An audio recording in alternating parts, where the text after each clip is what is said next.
Ladies and gentlemen, welcome back to another college football biggest recruiting busts video, possibly the worst recruiting class in modern history. The class of 2015, there are some crazy statistics about this class and how badly the top few players were in terms of NFL success, beginning with the number one overall player, Trenton Thompson, the massive defensive tackle from the state of Georgia. Now, this was a year where there was not a lot of agreement in the number one overall player. You can see Thompson just ranked a, .9991. Normally, the number one overall player is like a .9998, 9999. So for him to be that low, there was some disagreement, but he was a massive defensive tackle. You can see not terrible numbers. He was a 3-and-done at Georgia. I don't know why it says he played 17 games as a sophomore. That is not possible, but he did have almost, 10 tackles for loss as a sophomore, as a big defensive tackle. That's very impressive, along with 5 sacks.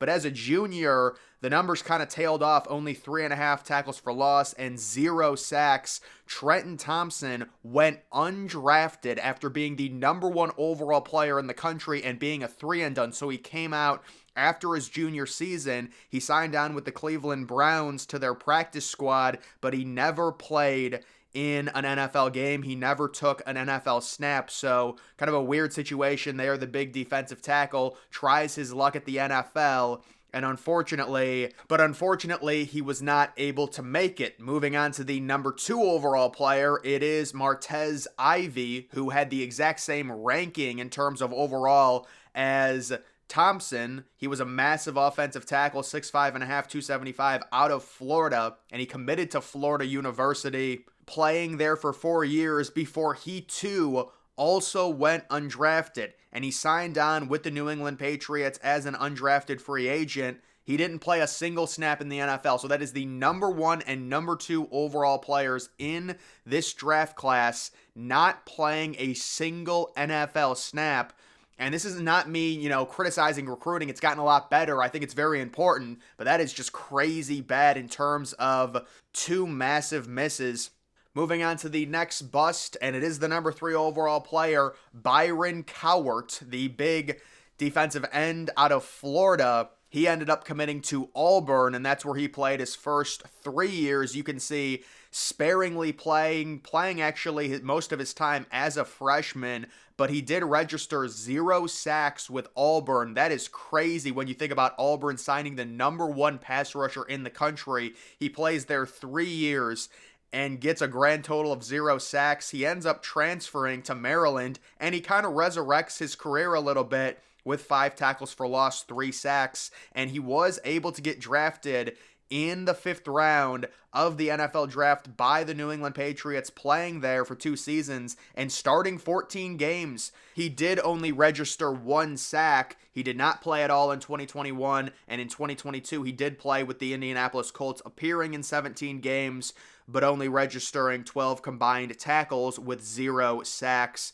and I do not believe he has played since then. So that is the number 3 player. Moving on to the next biggest bust, it is Iman Marshall, the cornerback, 6'1", 190, out of Long Beach, California. He committed to USC and played there for 4 years, but like most USC defenders, he did not live up to his full potential. He ended up going in the 4th round and was drafted by the Baltimore Ravens. Unfortunately, he did tear his ACL in August of 2021, and it looks like that ended his career. You can see playing in 2019 just 3 games. Those are his total NFL statistics with just 1 tackle so far. Moving on to the next biggest bust, it is Kahlil McKenzie, the big defensive tackle out of California, committed to Tennessee as the number 2 defensive tackle and a crown jewel in the 2015 recruiting class. He only played at Tennessee for 2 seasons, appearing in a total of 15 games and totaling just 1.5 sacks totaling just 1 sack in his career at Tennessee. McKenzie dealt with injuries throughout his college career, but was drafted in the 6th round of the 2018 draft, and he bounced around with a few different teams, last appearing with the Baltimore Ravens in 2022. He is now with the St. Louis Battlehawks and has totaled 12 tackles in his NFL career before the move to guard. Moving on to the next biggest bust, it is CeCe Jefferson, another big boy. There were a lot of big defensive tackles. He was a pass rusher, but still, you look at him, 6'2", 275. He also committed to Florida, so Florida had two of the top 7 players in the country, both on the lines. And he did play at Florida for all 4 seasons, having a very nice junior year, totaling 13.5 tackles for loss, along with 4.5 sacks. His senior year, a little bit disappointing. In only 9 games, he had 1 sack.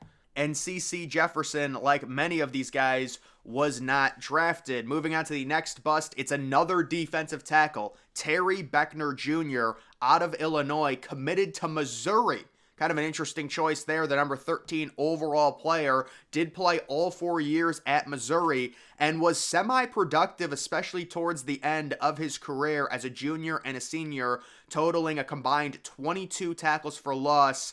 Pretty impressive as a defensive tackle, but he too really struggled when it came to the NFL, getting drafted in the 7th round with the 215th pick. He was drafted by the Buccaneers. He also spent time with the Bears, but did not register any NFL stats, and his last appearance in the NFL was in the year 2020.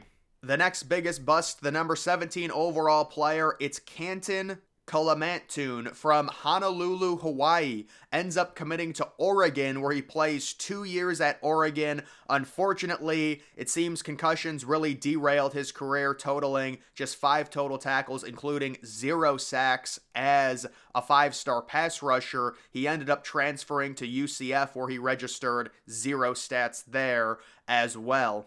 Next, it is George Campbell, the number 3 receiver in the class of 2015, the number 19 overall player from Florida, ends up committing to FSU and playing there for 3 seasons. Unfortunately, his best year came as a sophomore at Florida State, where he had just 122 yards and played in 4 games. He did, however, transfer to West Virginia, where he found some mild success playing in 12 games and totaling 469 receiving yards with 7 touchdowns. He did sign on with the New York Jets as an undrafted free agent in 2020, but did not appear in an NFL game.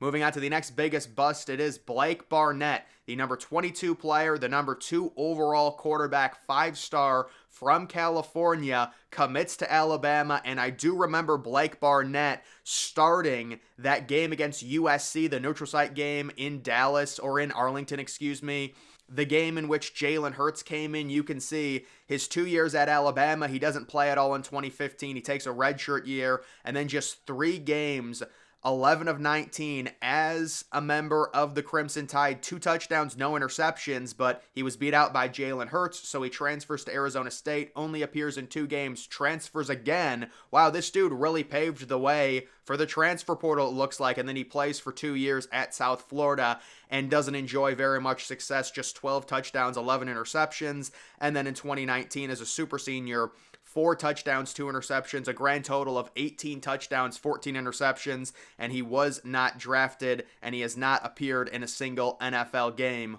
But those are just some, not all, of the busts from the 2015 class. Pretty remarkable. Either way, guys, that is going to do it for this video. Make sure you follow me on X. Link to that's always in the